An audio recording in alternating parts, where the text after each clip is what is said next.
Pride. Drunken stupor. Not knowing when to shut the fuck up. Today, we're talking about Marsyas. Who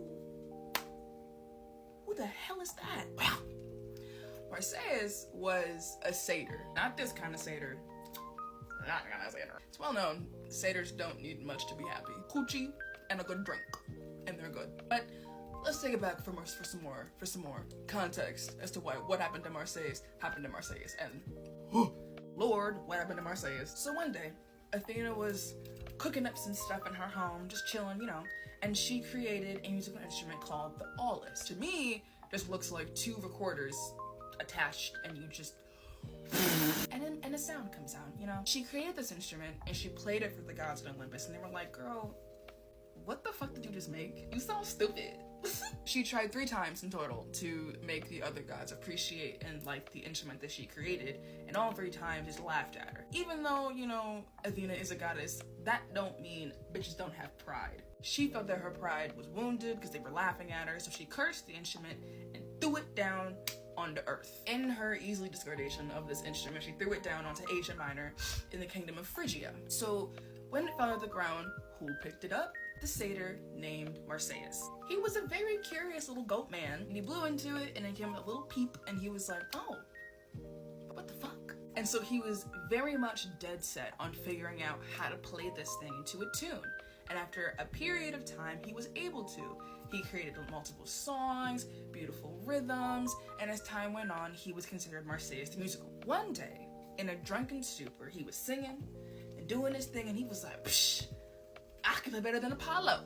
Worst decision this man ever fucking made, okay? While he was drunk and saying that he was better than Apollo, he looked up to the heavens and said, Apollo, I challenge you to a musical competition, nigga. Not thinking that he would ever hear him, because, you know, why would he? Fucking me, why would he, bro? I'm calling him out, saying he's better than him. Yeah, nigga's gonna hear you. You stupid? Like, what? The following day, hungover as hell, he was going off to a lake in which he and his fellow satyrs were there to eat, enjoy, and laugh and boast about random stuff. And in this big spread of happily divine drunkenness, Marsyas was gonna play for them as a form of, you know, entertainment. Something they were very used to, they were very excited for. Well, on the way there, they turned a corner and saw all the muses in a circle, you know, and they were like, who is that in the middle of that circle? And they opened the circle, and who was there? Apollo and his goddamn lyre.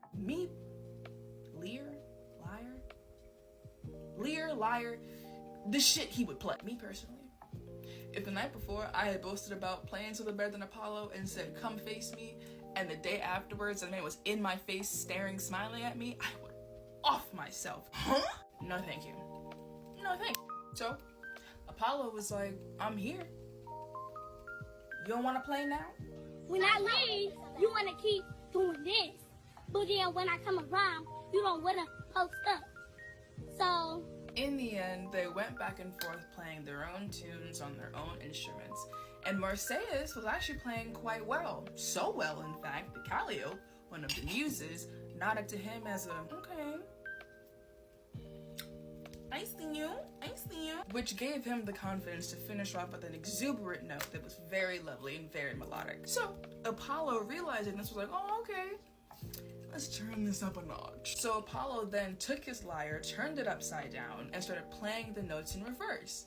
Same melody, still sounded beautiful, but it was very mysterious, and it's very like, oh, okay. Kind of like an A24 soundtrack, you know what I mean? Marsyas saw this and was like, okay, I guess I can play like an inverted tune as well. As he began to play, Apollo was like, stop the music. You have to play with your instrument upside down, just like I am. Keep the competition fair. Marsyas was like, how the fuck am I gonna play this upside down, please? I can't do that. So Apollo was like, oh, okay. I guess that is too much. So then how about this?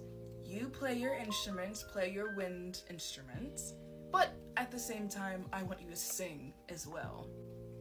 I don't know what kind of breathing control, breath control,